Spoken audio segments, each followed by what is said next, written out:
Great, thank you so much. And it's a pleasure to be here. So feel free to interrupt and ask questions sort of as we go. As I was mentioning, this talk can sort of be reasonably flexible. My goal today is sort of to draw some contrasts between sort of what I'm going to refer to as like classic statistical models and more modern machine learning models, and sort of talk a bit about similarities and differences in terms of where we see some of the disparities in performance for these different kinds of models, in terms of when I look at two different demographic groups and I see that for example, the accuracy for those two different demographic groups is different, are the sources of those disparities different? Where are they the same and where are they different for modern machine learning methods as opposed to classic algorithms? Okay. I think the one slide takeaway for what I'm going to talk about today is that modern ML systems differing accuracies across demographic groups, they have many different sources and causes compared to those of classic statistical models. And the right approaches to addressing these inequities should also vary, right, compared to those for classic statistical models. So I'm going to start by talking, giving a bit more of a, this is not a fine delineation, but I'm going to give a bit more of a discussion about classic statistical models, what I mean by disparate performance, and then talk more about some of these more modern machine learning algorithms. Okay.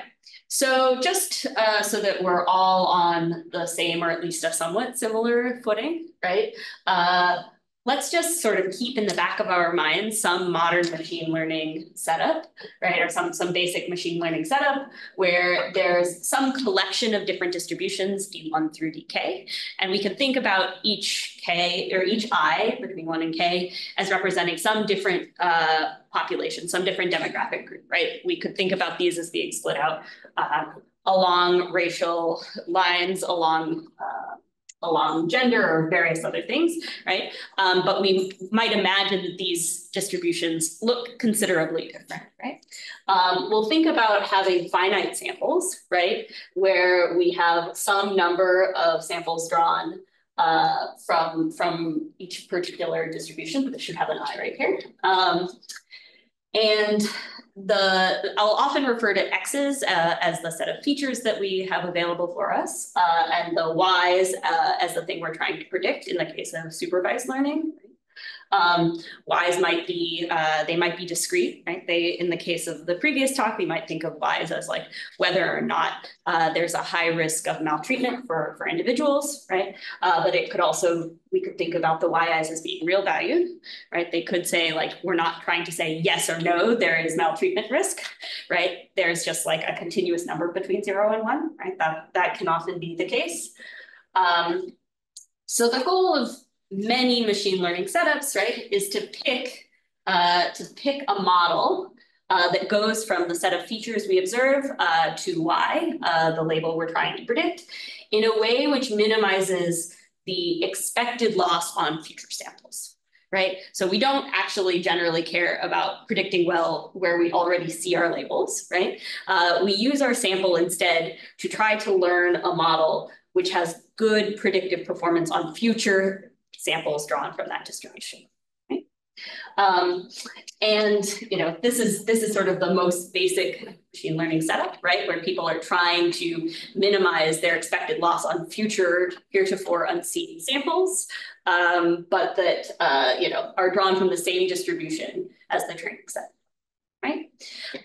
And many, if not most, ML algorithms that are just running around in practice are in fact either implicitly or explicitly trying to minimize this objective function, right? They're trying to say like, we have some prediction task, we are trying to minimize the average risk we see for future samples, right? And there are a bunch of things that are somewhat problematic about using this as an objective. Like it has many positive benefits, right? One of the limitations of using it is that it doesn't take into account the fact that like the overall distribution we're looking at may in fact be a mixture, right?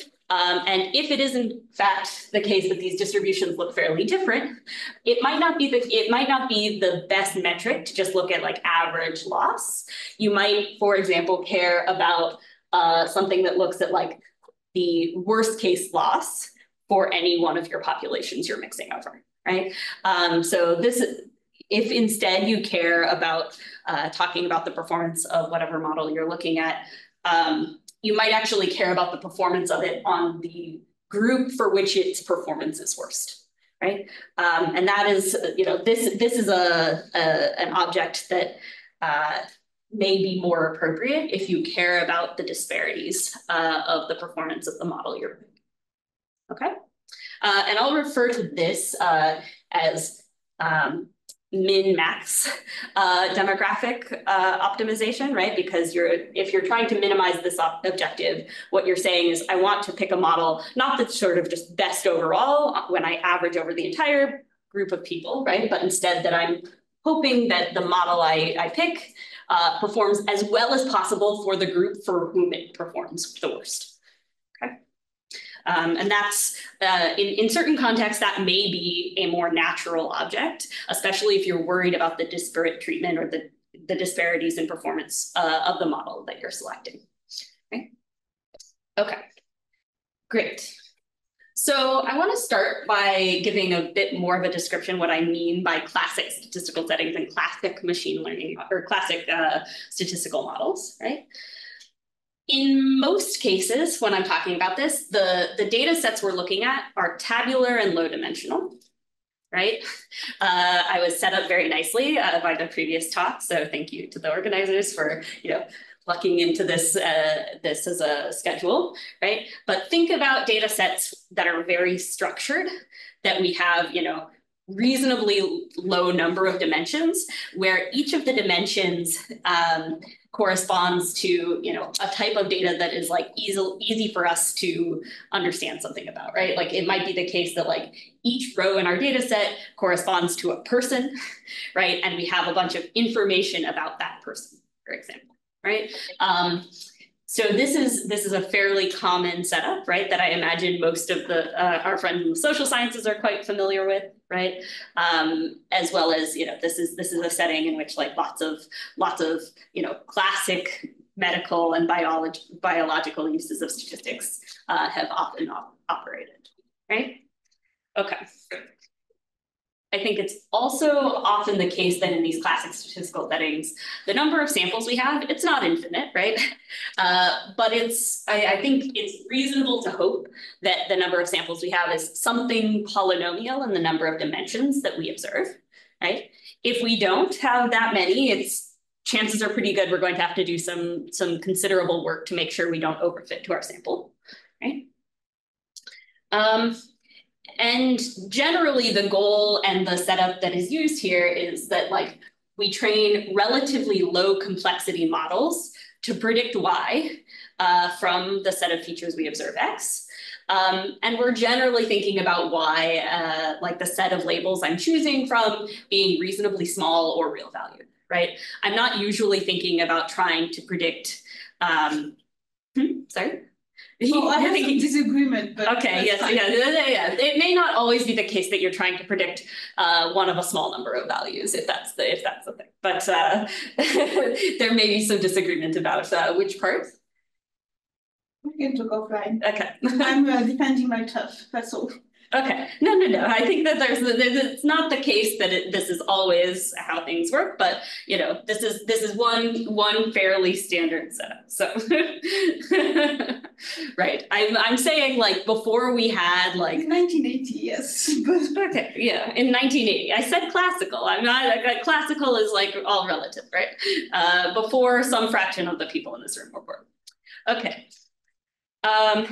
So in these sorts of settings, right, I want to talk a little bit about why we might see performance disparities across different demographic groups when we use a setup of this variety, right? So there are a variety of things that can happen, right? in general, if you are looking at these relatively low dimensional tabular data sets, it's rarely possible to predict in a way that has zero error, either in training or in test, right? And this can be for a variety of reasons, one of which is the admitted variable bias that was talked about in the prior talk, right? It's often the case that the set of features you have is insufficient to do a perfect job in predicting, right? Even on your training set, let alone on your test set, right? Low dimensionality just sort of implies that like you don't have enough information to predict Y perfectly from the set of features X that you have, right? And once you're in a world where the set of features you have is insufficient to perfectly predict your labels Y, even with unlimited amounts of data, right? When I'm going to have non-zero error, it's probable that I'm going to have non-zero error that is not the same on different populations, right? If like any of my features is correlated with the demographic information I have, right? Okay. We often will see like reasonable generalization, like the difference between training and test performance, right? The difference between what I see on the sample that I use to pick the model I chose and what I see actually in the wild when I deploy my model. I generally see that difference being reasonably small if the model complexity, or sort of if I'm thinking about learning a linear model or something like this, the model complexity is somewhat proportionate to the number of samples I have. And my ability to minimize my error comes from a variety of sources, but like one of which is like my ability to pick a model, which minimizes my error for computational reasons. Sample size sometimes limits my ability to reduce this, but in a lot of cases, right, we just don't have enough features. We don't have enough signal to perfectly predict the thing Y that we'd like to predict. And so that combination of things will often lead to like disparity in terms of the performance of the model across different populations. Okay.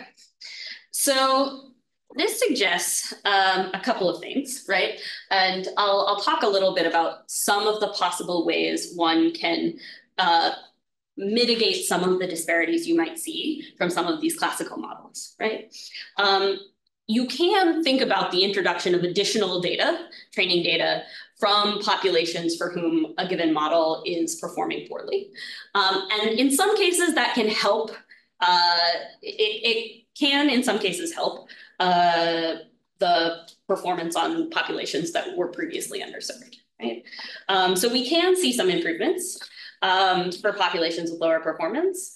And there are a couple of reasons, right? One of which is like, if I gather additional data about a population I for which my performance was worse, well, if my performance was worse because I didn't have enough statistical significance for that population, the additional data will allow that, may allow us to like not overfit so much on that population, right? So that's one thing that additional training data can do for them. Somewhat more subtly, and if you're not used to thinking about computation, this may or may not be something you think so much about, but adding additional data from an underserved population can also lead your optimization to focus on that population, right? So it's a sort of stupid thing to say if you just like write down the optimization. Like suppose the optimization procedure you use is I want to minimize my training loss, right? I'm going to pick a model which sort of does as well as possible on my sample. Well, if I double the amount of data I have from a given population in my training sample and I just do the same optimization procedure, right? That's going to shift the optimization towards prioritizing reducing the risk on that population, that cost. Right? And so that is sort of the thing we see a lot in practice, right? It may or may not be the case that like what we have is a problem of train versus test error, but additional data about a given population often sort of encourages the optimization to reduce the risk for that population. Okay. This may allow, in some cases, depending upon the complexity of the models we're thinking about, the models to either implicitly or explicitly learn distinct patterns for the different populations, right? If there's a fundamentally different rule for the relationship between the features X and the thing we're trying to predict for different populations, additional data may allow us to do that, but this is not super common, right? In a lot of cases in these lower dimensional settings, we don't find that we have wildly different prediction rules for the different populations, right? Whether or not membership in these different populations was a visible feature. Okay. So I just want to say a little bit more about something I mentioned on the previous slide. And this work is joint with some awesome collaborators of mine, including Claire, who is a student of mine at UW. And I mentioned this briefly before, right? But some downsides of optimizing for average prediction, right? If what you're doing is just picking a model which is trying to minimize the average loss you have over an entire population, right? That often leads you to making choices that may or may not be the right ones for your particular application. But in particular, if I have a small population, it might be possible to make a really big improvement on that particular population in terms of which model I choose at the expense of a small decrease in performance for a much larger population, right? But average case risk minimization won't necessarily do that depending upon the relative sizes of these populations, right? So, you know, right. There are lots of reasons that like global average case risk minimization may not be the thing that's like most appropriate for you, especially if you care about per group performance. Max min objectives can mitigate these issues, as I was mentioning before, right? If instead of trying to just minimize your overall loss, you say, I'd like to minimize the loss or maximize the accuracy I have on the worst off group, right? Then in that case, if I have a population where my performance is currently very poor, the best way to make that objective work better will be to like mitigate and like reduce the loss I have on the populations for which my performance is worse, even if they're reasonably small populations. Okay. So as I mentioned before, right? One way to think about gathering additional data from a population for which my model's performance is currently poor, a nice thing about that is the following result, which I can talk a little bit about. So in settings where I have the ability to gather additional data, here's just a simple template that you can take home with you. And this is like this is sort of the first thing you might try, but you can also prove something about, right? You might pick a hypothesis or pick a model based on your current training data. And then you might say, okay, I'm going to look at my accuracy on any particular demographic group, and I'll sample additional data from the group where my performance is worst, right? And then I'll just add that to my training set, right? This is sort of, if you believed, for example, that the reason your performance was lowest on some population was because of statistical things, this would be a natural way to address that if you had access to additional data. And gathering training data didn't have sort of any negative consequences for the populations you were drawing it from. So this is kind of like a baby's first introduction to trying to reduce the like error you have on small populations, right? But you can also say something nice about this algorithm, right? That it will guide you towards finding a model that minimizes your maximum error for where maximum is over the performance on the worst off group. Okay. So this analysis doesn't say anything about, this happens for a couple of reasons, but the primary reason it happens is like in these low dimensional settings, we often are sort of forced to trade off performance on one population for performance on another. And adding additional samples in this particular way sort of pushes the optimization, just like a normal average loss optimization, towards caring more about the populations where the performance is currently worst. Okay. It can also help address statistical issues faced by smaller groups, although I won't talk too much about it. Okay. Another thing that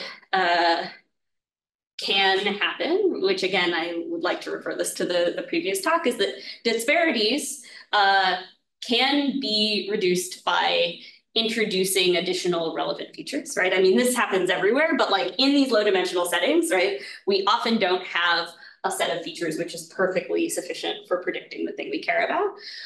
And so there are definitely cases, and many cases, in which if we were able to observe additional features, that can really help us reduce the disparity in our predictions between different populations, right? So one of the great examples, I think, in credit worthiness, right, which a MacArthur Award was given to, is that, like, you know, individuals in a given community generally have a pretty good understanding. There are several awards that were given to ideas of this nature, but if you're trying to predict credit worthiness, right, unbanked populations, you don't generally have a lot of good features to like make that prediction with respect to, whereas like members of a community generally have a pretty good understanding of which members of that community are likely to repay loans. Right? So additional features, if you were able to get them, are often really helpful in making better predictions in terms of the creditworthiness of individuals who are unbanked. Right? So if you were building a model that was trying to predict the probability of someone repaying a loan, having those additional features could really allow you to build a model that does better for everyone everywhere. Right?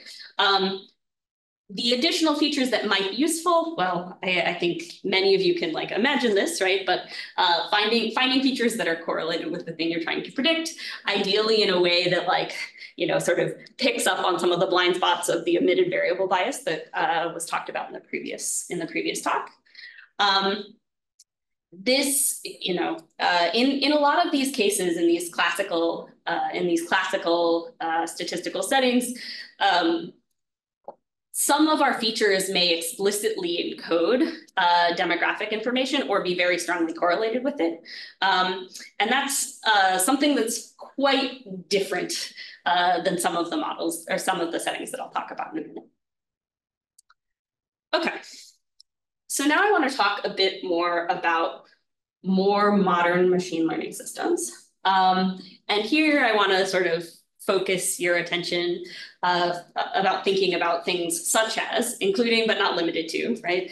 Think about settings that do things like facial recognition, systems that are based on large language models, generative models, these sorts of things, right? The paradigm here is fairly different, and the reason you see disparities in performance for these models across different demographic groups really has some fairly different flavors. So let's think here about settings where most of our data sets are quite high dimensional, right? And again, this is, you know, a relative statement, but, you know, think about images, video, or text, right? Not where we have, you know, tens or hundreds or thousands, but maybe, you know, hundreds of thousands of features per every example we have. The number of samples we have correspondingly is often much smaller relative to the previous setting, right?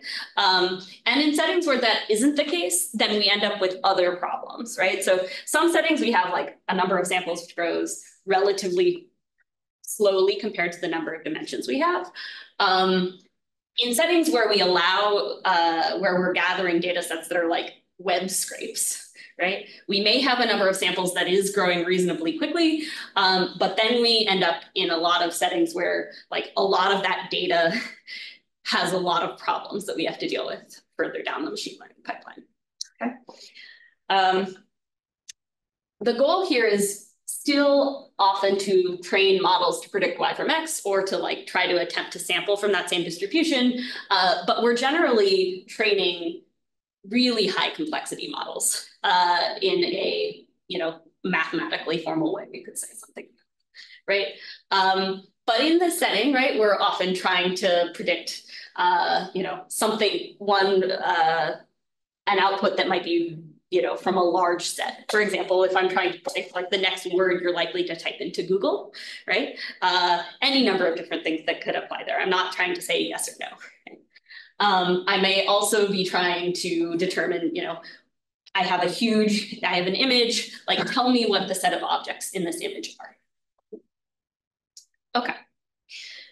So I want to talk a little bit about some of the sources of disparate performance we can see here. But this problem is different for a whole bunch of reasons, right?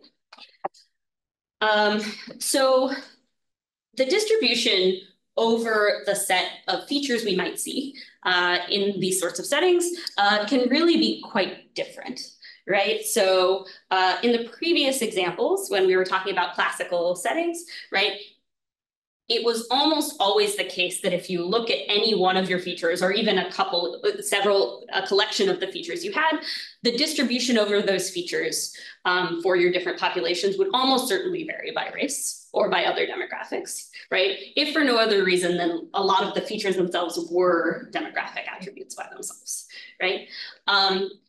Furthermore, those in this setting, that may or may not be the case, depending upon what demographics you're looking at.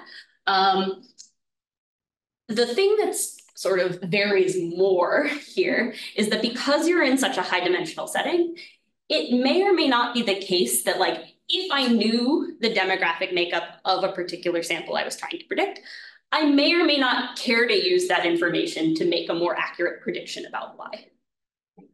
As you know, I'm going to refer back to the previous talk again, right? Like, I think it was asked whether the screeners had information about the race of any particular report that they were receiving, right?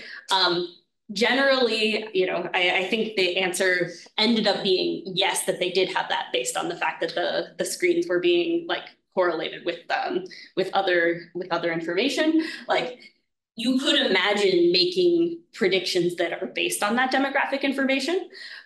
You may or may not want to, but it might allow for better prediction performance in that classical setting. Here, because the distributions over our features tend to be quite different for different demographic groups, at least if we're talking about images, text, we can debate. It generally is the case that, like, we'll see pretty significant differences over those as well. It doesn't matter so much that, like, Y conditioned on X may differ or not, because we're working in really different parts of the space, right? If you're thinking about, like, operating in some high dimensional space, the fact that the different populations have such different distributions over X mean you can essentially treat those as different decision problems, right? Y conditioned on X, whether or not it has sort of the same behavior in these different parts of the space is somewhat irrelevant. Okay. And we often will see this, right? In practice, the performance of a given model on one population often doesn't seem to influence very much the way the model performs on some other population, right? And this can be a good or a bad thing, right? It really depends upon, like, the context you're working in, right? But it often means, like, if you train a model on a particular population, you have essentially no promises about how it's going to perform on a different population, right? Low dimensional settings, like, it's also not good generally to train on a particular population and then just, like, take it whole cloth and then apply it to a different population. But you can usually reason about how that will behave, right? Here, it's much more complicated to make any kinds of inferences about what's going to happen from the performance of the model in one part of the space to the performance of the model on a different demographic group. This has benefits in the sense that, like, if I learn a model on a sufficiently rich data set that really has good representation from lots of different demographic groups, the model won't necessarily sort of be forced to treat population J the same as population I, right? Like, if there's a fundamentally different way of looking at the set of features that's good and predictive for the thing we care about for population I, and there's a different relationship between X and Y that's good for population J, right? Then some of these high dimensional complicated models will actually have the ability to express that. But that comes at the cost of often overfitting for some of these smaller populations. Okay. And as was the case in the prior setting, right? If you notice that you've trained a model that like has significantly different performance on population I compared to population J, right? One thing you might try to do, and a thing that you can actually reason about to some extent, is if you care about improving the performance of a model in the setting on a given population, gathering additional data for that population is generally a helpful thing to do, but for more of a different reason than in the previous case, right? So as I mentioned, right, in the classical setting, gathering additional data about a population I often encourages your optimization to reduce the loss on that population. And it's usually less of an issue about like statistical significance. Here, however, most of the benefits you'll get for adding data from a given population are not sort of for trade-off reasons. They're just for statistical significance. So I want to talk a little bit about that. And this is based on work that's joint with Rachel Hung, who was an undergraduate here and is now a graduate student of mine at UW, also with Yoshi Kono, who's faculty with me at UW. So we spent some time looking at face matching technologies. And the questions we were asking were, if you have a piece of face matching technology and you see that the performance it exhibits is really quite different across different racial groups, how would you augment data sets to mitigate these differences, right? So this is sort of like a very applied practical version of the question. And the high-level takeaways that we saw were that augmenting from a particular group generally improves the performance for that group effectively. And it rarely harms performance of other populations. The thing that we found is there were a lot of different augmentation techniques that we applied, right? If we have 4 different demographic groups, we can gather data from each of those in different ways. And what we found is basically all of those additional augmentation procedures helped everyone, but they helped it at different rates. So just to be slightly more precise about what I'm talking about, we were looking at the face verification model, which is a setting in which basically we're given a pair of images and we're asked, are these images of the same person or not, right? Just trying to be very specific because there are lots of things that fit within the space of thinking about facial recognition. This is the precise problem we're thinking about, right? Okay, does anybody have any questions about this? I can talk about how this training procedure generally works, but or how the models behave. But the simple thing is the task is given 2 images. Are these 2 images of the same person or not? Okay. So what we found in this setting is that adding data basically never harmed performance for any population, right? So that has like a free lunch kind of feeling, free data lunch. That adding additional data was helpful for everyone. So there wasn't sort of like in the lower dimensional settings, right? If I added a bunch of data for one population, that did generally improve performance for that population, but it often did come at an expense for some of the other populations. And here we didn't see that in almost any circumstance, right? We looked at this across a variety of different data sets, a variety of different architectures, and basically what we saw, and apologies, this looks much worse. I exported these to PDF and they look somewhat worse. But in general, what's happening as we move to the right in all of these is that we're augmenting our training set and retraining from scratch. And the different colors here correspond to different racial groups in these different data sets.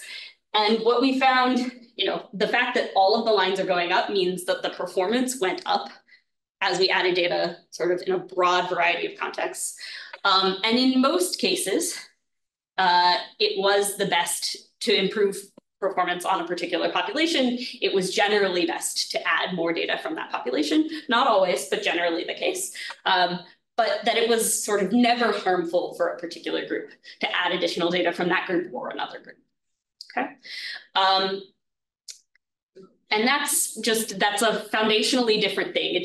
There's not necessarily the same degree of like hard trade-off in terms of your performance between your different demographic groups, right? If you have the capacity to gather additional data, that's a way in which you can sort of raise the performance for all different populations, right? And that's suggestive, right? That like what you're doing is you're essentially improving your statistical certainty across a lot of different populations, and you're not sort of running into the expressiveness limitations of the models that you're thinking about. Okay.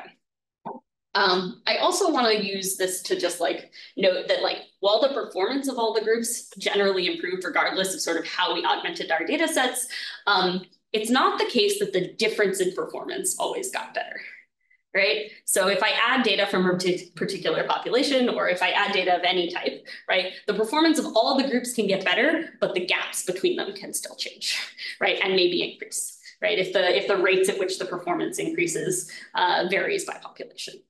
So, it's generally very important to talk about like, one of the reasons I'm a big fan of thinking about some of these min-max optimization procedures as opposed to thinking about like the difference in performance as a number itself is that's, it's a much more finicky measure of performance and differences in performance across populations. Okay. I want to spend a couple more minutes and then leave some time for questions, talking about the fact that in a lot of these modern ML settings, unlike these sort of more tabular data sets, we rarely have explicit demographic information, right? So if we're thinking about, census data or any of these sorts of things, right, we probably have our demographics are either explicitly encoded or strongly correlated with one or more of the sets of features we have available. If we're thinking about face matching technology, for example, like we don't generally what we have is an image, right? And the image it's not necessarily tagged with the race or gender or anything else of the individuals in that picture, right? And this causes a whole bunch of additional things to be more challenging in these settings when we're thinking about disparate performance.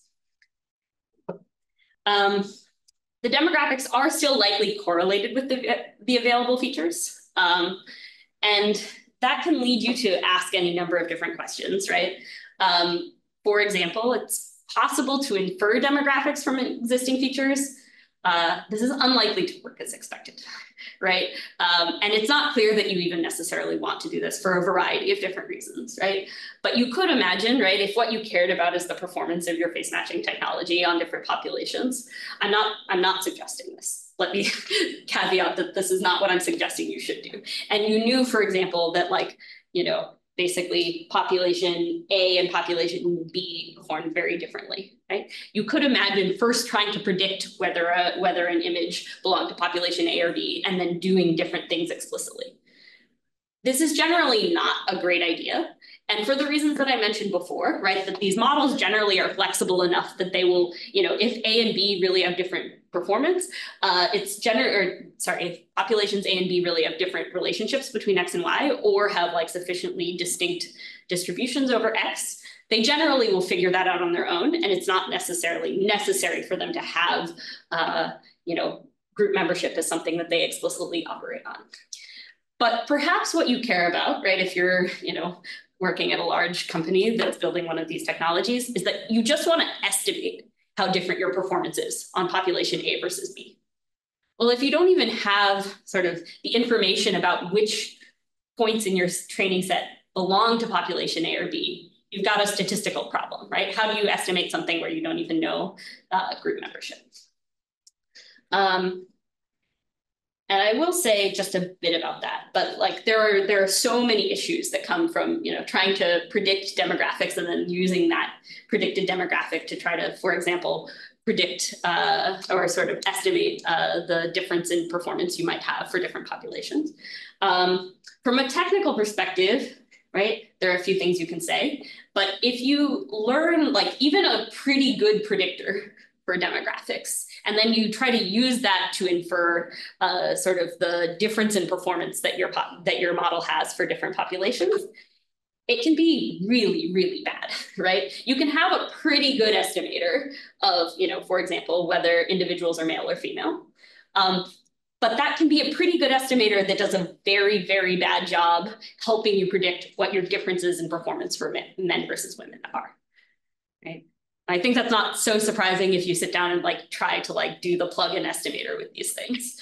But that's a suggestion that if what you're trying to do is estimate the differences in performance, this is not a great way to go about it by first trying to predict demographics and then using those predicted demographics to try to estimate your difference in performance on demographics. This can be really problematic for a bunch of different reasons.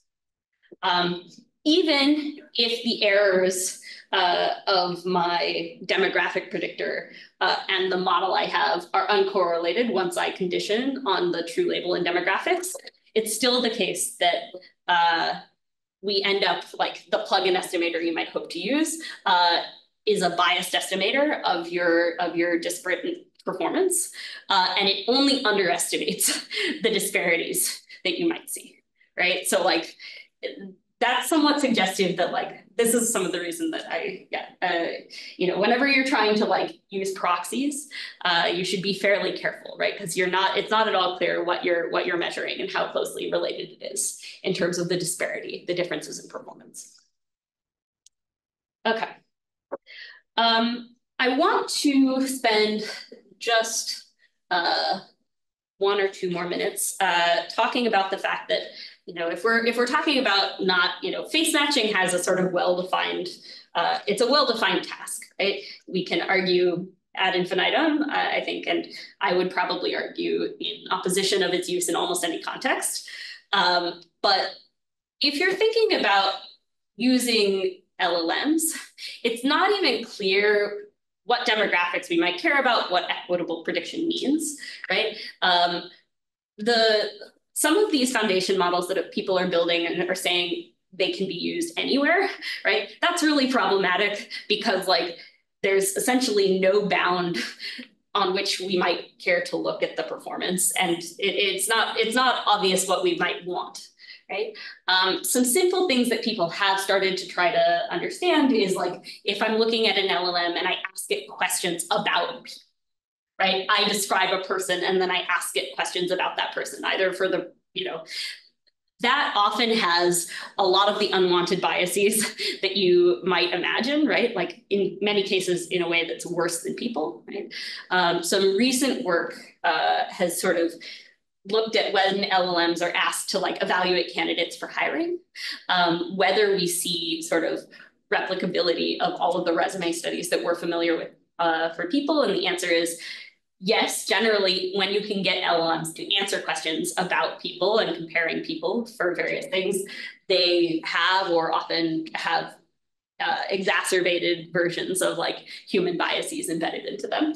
But it's not even necessarily clear in those contexts exactly what we mean by predictive performance, right? The LLMs are not generally making predictions about people, other than that they might be trying to predict what the user that they're operating upon might want. Okay. And with that, I guess I have a couple more minutes. But we're supposed to, yeah. 5 more minutes. Okay, sounds good. Okay. Finally, one more thing I want to mention is in a lot of these contexts, right? If you think about all of the chatbots that you may interact with on a regular basis, I actually very rarely use these for my own personal use, but I'm aware that based on some of a bunch of faculty, we sat down to talk about student reviews of the various classes we taught, and a non-trivial fraction of the students had written that they used ChatGPT in trying to learn information, in trying to learn content from the various classes that they were taking. So apparently, there are some people who use these all the time. I was somewhat surprised to hear that, but if you think about a lot of these models, including ChatGPT or Gemini, any of these things, right, they're changing all the time, right? And the reasons that the models are changing are manyfold, but one of which is like basically the playgrounds that are being offered to all of us. They let us explore, but they also give the developers of these models huge sets of examples of what people are trying to use the LLMs for.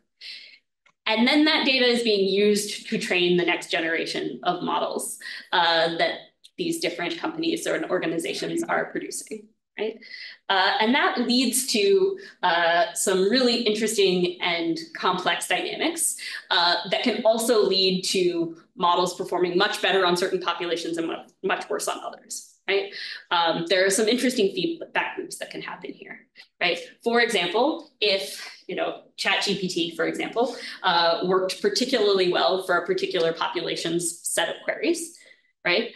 Then it might be the case that more people from that population choose to use ChatGPT, which then gives ChatGPT a larger set of training data for that population, right? And so the next time it's retrained, right, its performance will be yet further pushed in the direction of optimizing for performance on that population, right? And there are definitely some of these dynamics that happen in practice. There are also nice ways that some work of collaborators that I have done to analyze some of these kinds of dynamics, right? But the fact that these are sort of large scale systems with like lots of different models operating in tandem, allowing the data set distributions to shift in sort of ways that are sort of generally absent from modeling for like these lower dimensional settings, lead to yet other ways that you might see really big differences in performance across different populations. Okay, so that's all I wanted to say.